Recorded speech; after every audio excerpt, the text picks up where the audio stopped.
So here I have two paint guns side by side. The DeVilbiss DV1 base coat, yeah, and a gun that I ordered that I thought was a DeVilbiss DV1 base coat, not quite a DeVilbiss DV1 base coat. Interesting. And at less than a quarter of the cost, is it worth considering? Or should you just skip this altogether and instead spend your money on something that's the exact same price, a Harbor Freight Black Widow, or something just a little bit more expensive, but maybe way better, a Porphis PRD817? This is such a good question. Let's jump into this. Let's tear this down. I'm going to go over all the little nuances with this knockoff gun, see what's right, see what's wrong, and then give it a test to see if it's actually any good. I can't believe I'm doing this. This is going to be a good one. One of the most important things that I want to stress in a comparison like this is it's not just a money thing. A gun like this is kind of a mixed bag, right? When you get down to it, a spray gun, it's got to have good atomization. It's got to have a great fan pattern and really kind of flawless metallic control, right? So here, let's start with the box because the fake tells on itself before you even open it up. On the bottom right-hand corner of the fake box, the logo's, it's printed crooked. It's off square. Look at that. It's not printed straight. And here I have the two boxes side by side. On the left, we have the fake DV1. Well, actually, it's a Carlisle box, and on the right here is the real one. It's a smaller box on the real one because it doesn't include paint cup, but we'll get to that in a second. Now, looking at the two boxes side by side here, you can see the one on the right looks more saturated, like the cardboard has more color to it. And that's not just coming through on the camera. It's actually the way you feel it. It has like a texture, a profile to it. And then the logos themselves. The fake one looks like somebody's just glued aluminum foil onto the box. And the real one, well, cut above, it's nice and glossy. And the fabric just kind of has a nice feel to it. But pulling the gun out of the box here, it really becomes pretty quickly apparent that, yeah, this doesn't really match the picture as I had seen it online. I thought I was getting a blue DV1 base coat gun. I was going to put them head to head, but this is the gold one. Looking closely at the air caps, you can see the air horns are different. The fake one is taller, like the horns themselves are taller. They're a little bit narrower, which means it's going to have a different fan pattern. Not exactly sure what that's going to be when I go to spray paint, but I'm very curious. This here is the fake DV1B+. I'm not fooling anyone here with the writing on the air cap there. And then the real one, the blue one here. This is kind of what the fluid nozzles look like. And you could see the fake one has the actual needle protruding out a little bit more. And then just looking at the air caps themselves, the fake one, which is in my right hand here, almost looks like too flat. Like the knurling, I guess that's what you would call it on the air cap, is like cheap. I'm looking there at the assemblies at the end of each gun. Yeah, there's just a lot of difference here. They're very subtle, but the real one on my left hand is just a more substantial air cap. The machining's better. This is the fake one. This is the real one. And it just looks like they've put more care into the detail. This is, of course, the fake cap here that I'm pointing at with the pencil. This one now, this is the real one. And you could see just the machining. The holes are actually almost look a little bit smaller. And then when we get to the bottom of the guns, this is the fake one. There's no baffling for the air to hit on the inside of the gun, and the control knob looks cheap, like they just broached the splines. The real one has this baffling on the inside of it. If you look down in there, there's a kind of a pattern to the way that the metal's made, so the air, I assume, isn't just hitting a wall. It's less turbulent inside of the gun. And yeah, just the control valves are different. And then the real one looks to be stainless steel, the fitting. The fake one is a plated metal of some sort, as well as the hardware on the real one is just so much nicer. Very interesting. And you can see here that the fake one just has a lot of like tells of a cheaply made gun. The machining, the final finish on the body isn't quite as precise, and it just doesn't look the same. And here they are side by side. The DeVilbiss logo on the real one is totally different than the fake one, so that's a pretty easy giveaway here. Even the hardware on the fake one is wrong. They have bright metal on the fan pattern control screw, the screw that holds that knob onto the gun body. So let's take a look at these guns. Let's pull them apart actually, but before I do that, I want to just go over the tools. Here in the real box, there is a nice set of tools. They're chrome plated. This is a tool to remove the fan control from the inside of the body, and then a chrome plated 22mm wrench, just the box inside of it. And then this Torx bit tool with a flathead deal on one side of it. So yeah, that's what's included in the box in the real one. And then you have this literature, which is helpful. It has all sorts of little tips and tricks with the gun, exploded view diagrams, how to disassemble it, clean it, and service it, so on and so forth. Pretty well written and has just about everything you need to know in a manual like this. The literature is nicely done and the paper is high quality. Not so much in the fake gun box. So let's close this up, and now let's take a look at the fake gun box. The holder for the fake gun is broken out of the box, and it's just really cheap. The flocking on it isn't really that high quality, and it's kind of peeling off in spots. And then looking at the tools on the fake gun, the wrench that comes with it is barely chrome plated at all. It's just a really kind of a rough finish that they dropped into some sort of electrolysis to get sort of a corrosion proof finish on it. The cup itself kind of smells like fish, and the casting on it's pretty poor. I threaded it onto the gun body, but yeah, we're not going to give this any sort of time because I don't want to risk it. I use a PPS system anyway. So back in the box it goes. Let's pack this all back up. The fake manual there, and yeah, let's pull these guns apart and see what's inside, see how they differ, and whether there might be something that's an obvious tell here before I load some paint into them and give them a spray out. Taking apart the fake one here, no surprise, the screw just comes right out of the cross shaft there. Not really anything holding it in there. And I'm just going to release it here. There's a little spring that holds positive pressure against the end of this trigger, and I'm going to pull that out. Looking closer at the trigger though, the stamping on it is just really poorly done. No surprise here. That is just about what I expected from a gun of this caliber. Pulling off the air cap, let's take a look inside here now. I'm going to pull off the nozzle assembly to get the needle out of the gun and look at the sealing surfaces behind this a little bit. I'm curious about the air passageways as they go through the gun body, and then what kind of material is actually going to be used to hold this on. This is a air diffusion ring, I would think I would call it, or a baffle. This is what essentially distributes the air throughout the air cap.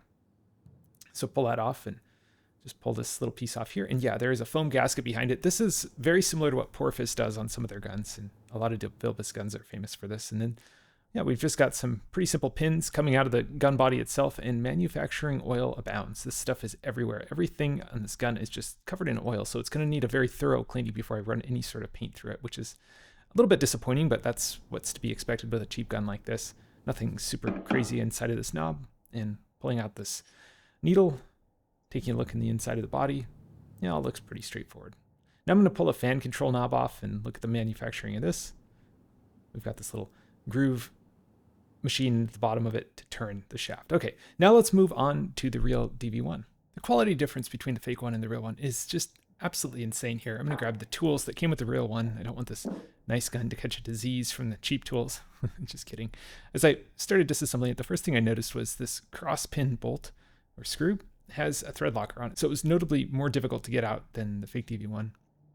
I played around with this cross shaft for a bit over on the gun trigger here, but I couldn't get it out. It appears to be pressed in somehow. Maybe it's a broached spline or something like that on it. I'm not 100% sure, but I didn't want to mess with it since I'm ultimately going to be testing these guns. I still wanted the thing to work. I didn't want to accidentally break anything. I think a little bit more finessing, I could have gotten it off. And just pulling off the fluid tips to take a look at the manufacturing and looking at the manufacturing of them, the one on the left is the fake one. And this is really interesting because this has, if you can kind of see it, there's a chamfer on the left side. And that is presumably for the needle on the fake one is a little bit more crudely made. So I think they've just opened up the actual fluid tip a little bit more. One of the interesting things that I noticed as I pulled it out was the spring in the real one is coated. Comparing and contrasting the needles themselves, the real one's on the bottom, the fake one's on the top. And you can see the fake one is one solid diameter, whereas the real one has a step to it. It's almost graduated. And you can see the amount of hair stuck on the fake one, just covered in manufacturing oil. Kind of interesting. Pulling apart the real gun a little bit farther and looking at the gun bodies themselves. The fake one here on the left, you could see that the machining is just a lot more crude. It's almost like they didn't have their CNC machine dialed in quite as much, and there's just more margin for error. I guess that's a nice way to put it. And then those pins sticking out the side of it, that's the tell of the cheap gun. The real one actually uses some Torx fasteners here, really nicely countersunk in to the actual design of the gun body itself. Now, all these little differences between these two guns might seem infinitely small, but I think it's kind of the same principle as if you start building a house, right? And your bottom board is an 1/8 inch off. By the time it gets to the top of your 20-foot wall, it's a couple inches off. And I kind of wonder if that's the same thing with these spray guns. Every little shortcut that the fake gun takes, the manufacturing tolerances, the finish, the gaskets that it uses, the way it attaches the air diffusion parts inside of the spray gun. I don't know. It might all add up to something, or it might not. That's what I'm really curious about here, and that's why I'm kind of investigating this the way I am and looking at the construction of it. But as I look closer, it's really apparent how much more quality is put into the real one. The machining on it is just so much tighter, so much nicer, so much more refined, and the surfaces inside of the spray gun body themselves are actually smoother. So If nothing else, that's good for air distribution. I think it's going to affect the atomization in the final fan pattern, but I'm not 100% sure. So I'm going to put the fluid tips back on these guns, reassemble them real quick. But before I put the needles back inside of the guns themselves, I grab my micrometer here because I want to measure them. I'm really curious, just for funsies, what the difference in diameter of the needles are. One of them's 3.16 millimeters, one of them's 3.470 millimeters. Not really sure if that makes much of a difference, but the knockoff needle is notably thicker than the authentic one. Once again, not sure if this makes any sort of difference. I did notice that the back of the fluid tip on the fake one had that chamfer on it. So maybe they're using a cheaper needle in the fake one and they just have to kind of make it work. So they've machined the fluid tip a little bit so it can seal up the way it needs to. Kind of an interesting observation anyways. Even the little things like the knobs, these are the fan control knobs, are so much different. The fake one is on the left there and just the anodizing is notably cheaper looking. The real one has more of a powder coated look to it. Don't know if that really makes any difference, but it matches the finish of the gun so much better.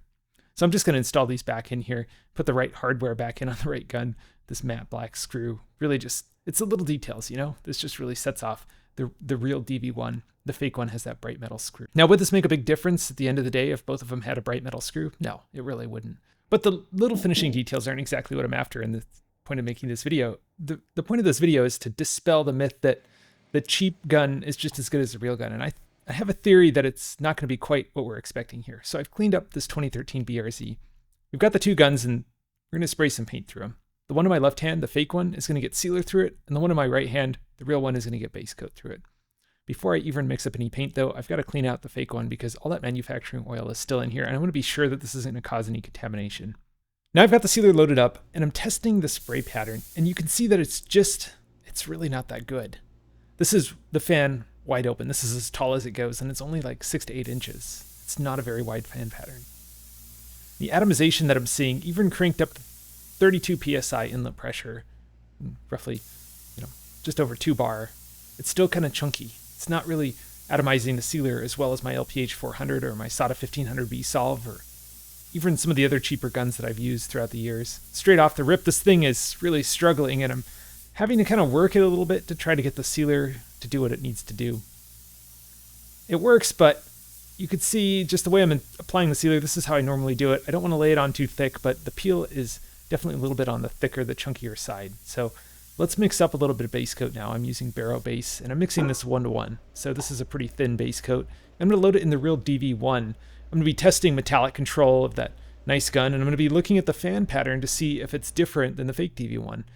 Once again, the fake DV1 kind of had like a bulbous fan pattern, like an old DeVilbiss might have, or something like that. But it's definitely not up to snuff as like some of the new guns. And you can see as soon as I get the real DV1 here and I spray it, it's instant, night and day, how different the fan patterns are. The real one is like this really nice linear fan. And this is wide open both on the fluid control and the fan pattern. And this is what I'm getting just with nice solvent base coming out of this. Absolutely perfect atomization. This is good to go. So I spray out the whole car body and I am just blown away with how much better the real DV1 is. I'm able to lay the base coat down just as I hoped, and it didn't have any issues with metallic or modeling or tiger striping or anything like that. I did get a little bit of dust in it, but that's just a product of the environment I'm working in. So I just quickly nib sanded that out, put a couple more coats of base coat down, and then moved right onto the clear coat. And this is the Porphis PRD817. I've loaded a little bit of base coat in it to see exactly how it compares to the DV1 for base coat. And it's not quite as precise, not quite as linear, I guess. Has a little bit more of an O profile to it, which is going to be fantastic for clear coat. So I just cleaned out this gun, mixed up my clear, once again, Lessenol Pro Air Fast, mixed up a cup of this, stirred it up, and yeah, Porphis PRD817, laying down some absolutely insanely nice glossy clear coat here. There's a couple pieces of dust in it, but I'm just going to cut and polish those out of there. Really pretty cool results. So yeah, that's how it went. Should you buy it? Well, let's chat about that. If I can't do something like Lessenol Primer Pro evenly and efficiently, I don't know. What else is this gun good for, right? This is where it came from. $178 for one of these. And the ad is a little bit deceptive. It doesn't actually say what brand it is, and it's being sold by Wenling Mai Hui Nong Shui Sui Gangxi. Maybe you could do it better than I can. This is what it looks like on the ad. And you can see in these photos it's a little bit deceptive because it looks a lot like a new DV1, right? Has this kind of matte finish on it. The air cap is a different design. This pressure regulator at the bottom of it is different. And you click through it and it, by all intents and purposes, looks like a different gun. But which one is it? Is it the blue one? Is it the gold one? Or is it the shiny gold one like this one? I guess if they put a picture of everything on here, they can't get it wrong, right? The technicians in our Atomization Center of Excellence threw out the rule book on this one. I'd say so. Anyways, if nothing else, what have we learned from this lesson? Well, I would save your money. Don't buy one of these. Instead, maybe just pick up a better gun, something like one of these. Or if you want to go with something a little bit more on brand, something more mainstream, then maybe check out Spray Guns Direct and just get yourself a GTI Pro Light, one of these. But make sure you buy this from a legitimate reseller like Spray Guns Direct, because there are knockoffs all over the internet for this gun as well. So there you go. That's my 2 cents. Buy a legitimate DV1 base coat. Fantastic gun. You could see the spray pattern is just so much better on the actual gun. And evaluating the knockoff DV1 just on the way it sprays alone, IP and all that sort of stuff set aside. That's a whole nother discussion. Just objectively analyzing it based on what it can do when you load paint in the gun and pull the trigger. Is it going to do what you want to see? Anyways, maybe you're still stuck in the conundrum of which spray gun should I buy? Well, I've made a video that you can check out here where I rank every spray gun that I've used in the last 20 years and show you which ones work and which ones don't. And if you want to chat about it, join me over on Make It Match. Put a link down below in the description. Thanks so much for watching. We'll catch you in the next one.